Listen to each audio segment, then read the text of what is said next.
Okay, so in the previous two videos, I've given you two paths to choose from to get a working version of Eclipse with Linux, with some kind of Ubuntu operating system. This video kind of will give an overview of some of the basics of how to use Eclipse, how to develop your projects, and how to debug your projects, and ultimately how to turn your projects in. So the first thing I'm going to do is talk a little bit about the different parts. So over here in this corner of Eclipse is the list of perspectives. It shows your current perspective. You always want to make sure for this course that you're using the C or C++ perspective. If that's not the case, go to Window, go to Open Perspective, and browse to the C, C++ perspective. And now I know that I'm in the right spot. Over here on this side of the Eclipse window is the Project Explorer, and this is where you can see the different projects that you have open. As you can see, I have one project for each chapter. That's kind of a fairly logical decision that I made to kind of keep my code organized. Otherwise, you just have well, if I look at this examples version, you start to see a whole list of files and C programs and compiled files and data files, and it's just pretty intense. So to get some organization, the idea here is we can open up a project and we can see just those files that are connected with that chapter's work. I can use these triangles to indicate that there's a drop down, so I can expand or contract, and finally I can close the project. And now the resources aren't deleted, it's just that I'm not going to be bothered with seeing them. We can even do the same thing here with our examples. If you were to start a new project, the first thing I would do is I would go to New C Project, and we're going to be doing the empty makefile project. This should say whatever operating system you're using, so I'm using a Mac. So it should be Mac OS X GCC. If you're using Linux, it should be Linux GCC, and we'll give this this project a name. Really, when we're talking about projects, we're really just talking about the ability to see or kind of organize a bunch of files and folders into one subdirectory, and we'll see that in just a second. So if I expand this triangle, I see that I have at this point a project called Video. There's nothing in it. So let's go ahead and make up a pretty basic little program here. This might be your solution to a Homer problem. So I might name it q1.c. And what we see in this is your source editing window. And I see here that I have a plus sign. Partly what's going on here is something called code folding. Eclipse is compressing and folding up parts of the program that it thinks aren't really important. This first header block, you probably write it once, maybe come back and edit it once in a while, but for the most part it should stay the same. You really ought to have some information in here, so for example, instead of being T. Briggs, maybe have it be your name. This is q1.c, and this is going to compute the log of a number in a different base. Okay, so all we're doing here is associating a description with what the program is and telling the world, I wrote this. Be proud of your work. The next part, and so at this point we can even shrink it down, and you see Eclipse even kind of keeps the idea of what the first line is all about. The next thing we'll need to do here is do our include stdio and include stdlib.h. Now I know I'm going to be computing logarithms. They're in the math library. I know that because if I type in man on the log function, I'll actually get the wrong log. So I'll do man in section 2. Well, it wasn't in section 2, so I'll check section 3. So there's the log function, and I see that C language has log, log2, log10, and log1p. I don't even know what that is. And it has all these different forms. I'm just going to go ahead and stick with the log that's double, and this is actually the natural logarithm. It tells me that I need the math.h file, and if I poke around long enough, we might even find out that we have to have the math library. I don't see that it requires the math library. So according to this, we should be able to just use log just by including math.h. So make the terminal go away. I'll include math.h. And if we were following our top-down design strategy, at this point I know I'm going to have some function that is the log of a number and a base. So we're going to have a function that returns a double. It's going to be called log in base. And as input to this thing, I'm going to need a number, and I'm going to need a base. So double n, double b. And so that's the structure of my function.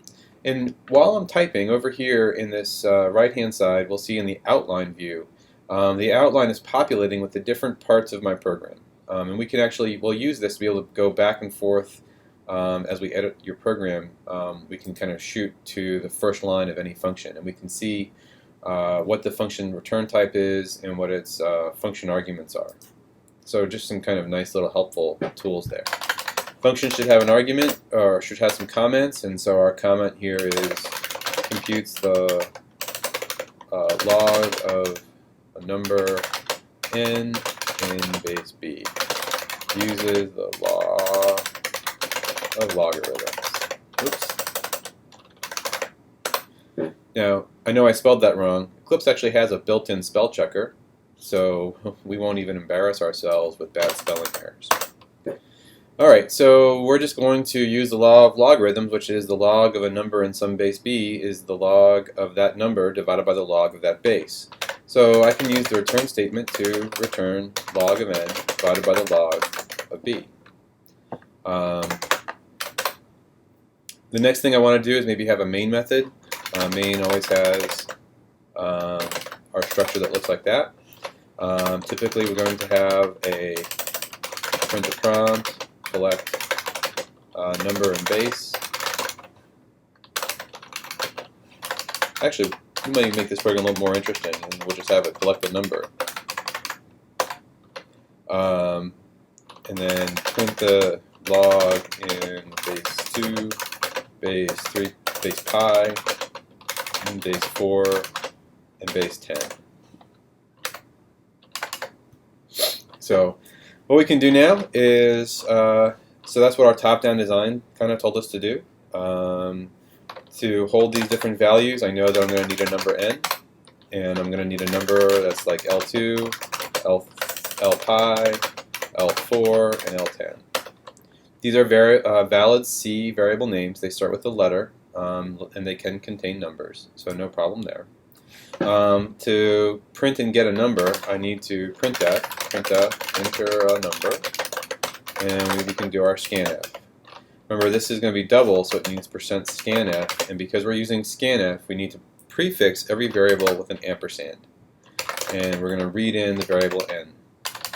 The next thing we're going to do is compute the logs. So L2 is equal to log in base n 2.0.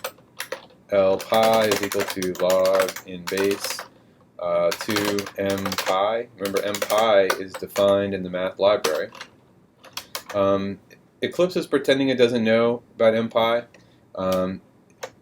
And part of that is there's a bug in the version of Eclipse that I'm using on the Mac. You probably won't see that. I know that's the symbol, so I'm just going to ignore it. L4 is equal to log in base of n 4.0, and L10 is equal to the log in base n 10.0. And now we can print these things. So the number n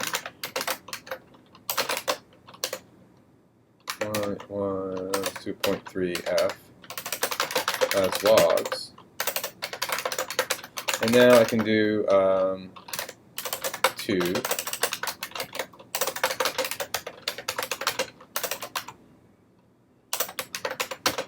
And that's going to be L2. Whoops. And now I can copy and paste a couple lines of code.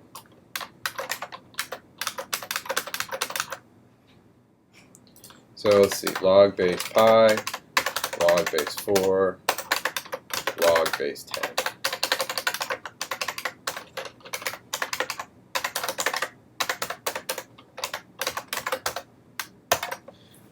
Great. So now all of a sudden Eclipse decided it found pi. Well, hallelujah. All right. If I try to build, if I click on the hammer to build my code, it gives me nothing because I haven't made a makefile yet. So the next thing I'm going to do is I'm going to go to New, and I'm going to go to File, and I'm going to make that makefile, capital M makefile. And it only has a handful of lines, cc equals gcc. On the Mac, it might be a little bit different. In fact, we'll see that in a second. cflags is equal to -g. exes is equal to q1. And I have a target, just one target so far. That's the default target called all. And when it makes all, I want it to make all of my execs. And that's all I need for all. And for clean, there's no dependencies for clean, so that's just the target clean. I'm going to do rm-f star.o, and I'm going to remove all of my execs. So if I save that, and now I do my build, I'll click on the hammer, and it says, hey, you got a warning. I got a warning here about this not matching. And honestly, in C, pay attention to all of your warnings. This really should have N right there. Okay, so my program has compiled. I see I have an executable, and at this point we can run the program. And if I type in a number like 42.0, we see that 42.0 is log base 2 is 5, 43.2, 2.69, and 1.62. So the program worked. But if we weren't sure, if there was some kind of a problem, one of the neat things that we can do with Eclipse at this point is I can debug my program using Eclipse. So for example, what we can do is put a breakpoint. So over in this blue area over here, I can double click and put a breakpoint. And now instead of running the program with the run, I can click on the bug icon, and it's going to change my perspective to the debug perspective. Maybe not. Oh, there it goes. So I'm going to enter a number, and I'm sorry, now it's going to take me to the debug perspective. And so what we can do here is I have some tools, the toolbar changes. So now I have a continue, so I could just continue running the program or resume. Stop terminates execution. I can step in or I can step over. So let's see what happens when I click on step over. So if I click on step over or if I hit F6 on my keyboard, it literally just executes the code and goes to the next statement. And so we see the effect. It'll show you over here, these are your variables, your local variables, and it sees what value changed.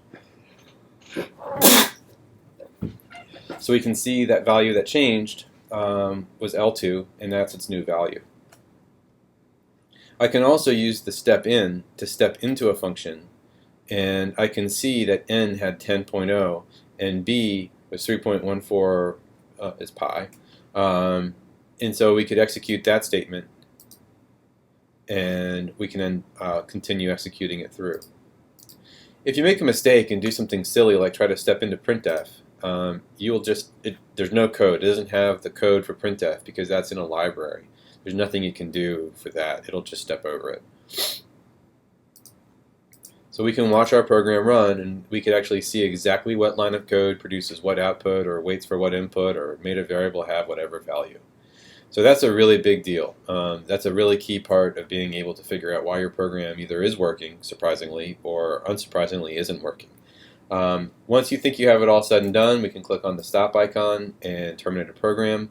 If you see up here in the debug window that you have a pile of programs running, make sure that you stop them all. If you have, especially on OS X, if you have a program that's running, you can't make a new executable. You can't overwrite a program that's currently running in memory. The file is actually tied to the memory image. It doesn't work. So at this point now, I can go back to my C++ perspective. This program is done. What I'll do here is we'll make a new program. So maybe you've done Q1, and now we'll do Q2. Q2, we would normally do the same thing with changing the comments. I'm just going to do a really quick and simple Q2 here.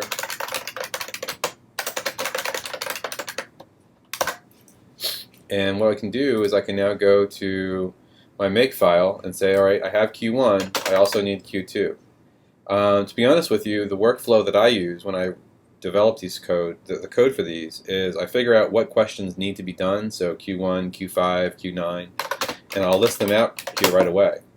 And what happens then is when I go to build,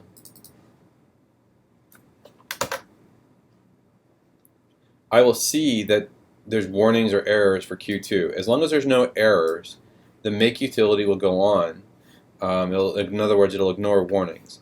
When it gets to the first error, it'll stop. And the first error in this case is there's no Q3. But now I have a reminder that when I build, I'm not done with my homework. I need to do Q3 and eventually Q5. So again, this EXEs is just a handy way of listing out what you want make to build for you. The names have to match. And it'll kind of automatically take care of itself. There are times when we need to be able to have things that don't match. So let's, for example,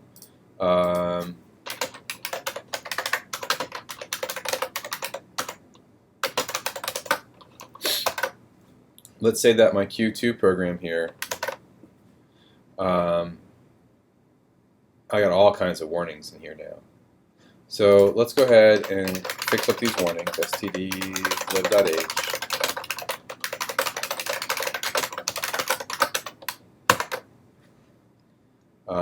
So, you know, everything so far is okay. You might get a warning. In some versions of Linux, you'll get a warning about some of these math functions are not part of the C library. They're part of the math library. If that's the case, if you get a warning like that, if you hit a function that you have to use a different library, this makefile rule is not going to work. And so what you got to do then is make a special target. And so I will leave the Q2 here in my list of executables, but I will make a target called Q2, and I will tell the compiler that Q2 depends on Q2.c. And I will actually give the custom GCC line that's needed to compile that file. So GCC -g gdb -g Q2.c -o Q2, and then I'll add the -lm. -lm is the GCC's way of saying include the math library. And so now when I go to build this, we see that, let's see, I got to save Q2, and I've got to save my makefile. And now if I could have built this, we see that I get the custom version of Q2 rather than the generic built-in version of Q2. So far, so good. I've managed to build my executables. I've managed to build everything I need to build. Now, I do see on the Mac that in addition to these .o files, I also have all these dsim files. That's a Mac thing. And honestly, when I clean up my project, I want to get rid of those too. And all of them are going to be things that end in .dsim. And I see that they're directories. So I'm also going to do rm-rf star.dsim. Star is a Unixism for match a wildcard, so anything that's not star is part of the pattern. So star.dsim is going to remove all of these directories. It'll also, this line here, this remove, will remove those. The -r says remove the whole directory, just get rid of everything. So I can go over here now, and I want to clean my project, and right now make isn't doing that for me. So I can go over here to this make target tab, click on it, and I see my project, and I can now make a new make target. And I want to make one for all and one for clean. And so now if I do a make clean, I didn't save my make file. So I'll save it, and now I'll make clean. And we'll see, I didn't type in the capitals right. So it does what you tell it to do, whether it makes sense or not. So at this point now, I've removed all extraneous files. I have some C files and a make file. And if I was ready to submit this up to the Dropbox, what I can do now is right-click, go to Export, and I can choose General. And what's going to happen here is under General is Archive File. And I can export all of these files to a file on my computer wherever I choose. So I'll choose somewhere in my desktop. and I will call it, say this is chapter 2, so I'll call it ELEC 100 my name chapter 2.zip, and I'll hit finish. And just like that, Eclipse has written out that zip file. In fact, if I bring up a Finder window, which is Mac's way of navigating through your files, it's kind of like a Windows Explorer. If I look at my desktop and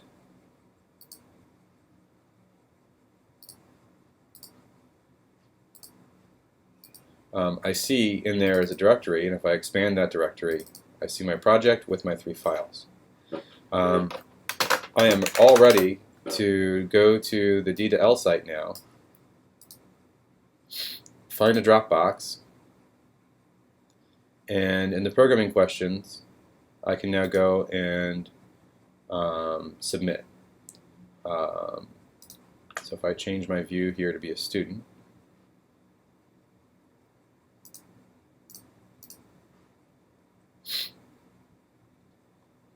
so now I can go to D to L, and I can go to the Dropbox, and I see here the Dropbox for the programming part, and now I can choose to upload the file, this zip file that just got created.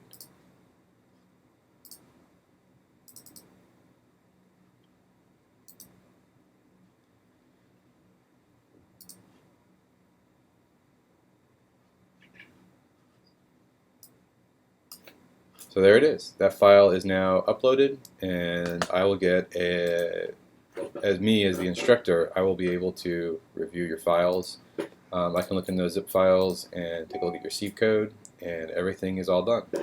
If you are done, you could now just close up or kind of hide the project. Let's say you're ready for the next chapter. Before I would actually close the project and make it go away completely, I would go and make another project, make my next project, or even right-click, copy, and paste this project. And now this could be next chapter. And in my next chapter, now I can actually close this project. I won't delete it. Never delete your code. But there's my next chapter, and I could delete the C code and start editing this make file. I'm all ready to go for the next chapter's homework. One last thing I want to show you is, let's say that you had this program working and you're not exactly, let's see, let's kind of move him up here. Yeah, so it's going to want to, we'll go up here and open this project so the window fits. Okay, so I can find a source file, and we can actually go to this replace with local history. Okay, so that file hasn't been deleted. So we can also do compare with local history. Oh no, I didn't make any changes to that one. Let's try this one. Compare with local history. So if you make a bunch of changes to a program, Eclipse actually remembers the differences, what we call the deltas, between each version. And you can see this one must have been a little tricky because I worked on it for about 20 minutes, off and on. And so we can actually review in time what each of those different changes had in it. So we can see that at some point I had this line of code in the new version, and that version didn't have it. And so you can move code back and forth, or actually just go all the way back to a particular version in your code. If I accidentally deleted a project, we can actually restore. So you can come in here and say restore from local history. And if there are deleted files in this project, we can actually recover them. Again, any version of those projects we can recover. The last thing that we want to do is up here, these tabs can kind of get cluttered up. Just periodically make sure you close unnecessary tabs. Other than that, those are kind of the key features that we'll use in Eclipse. This should certainly get you started. And oh, one last thing. I'm sorry for one last thing to show you. Before you submit your code, Select your code, go to Source, and what you're going to do is go to Format.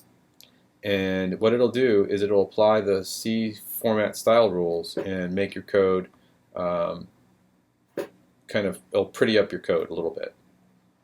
Do that before you submit, or you might lose some points for having some bad style. Okay, that's the end of this video. Looks like you're ready to go. Good luck.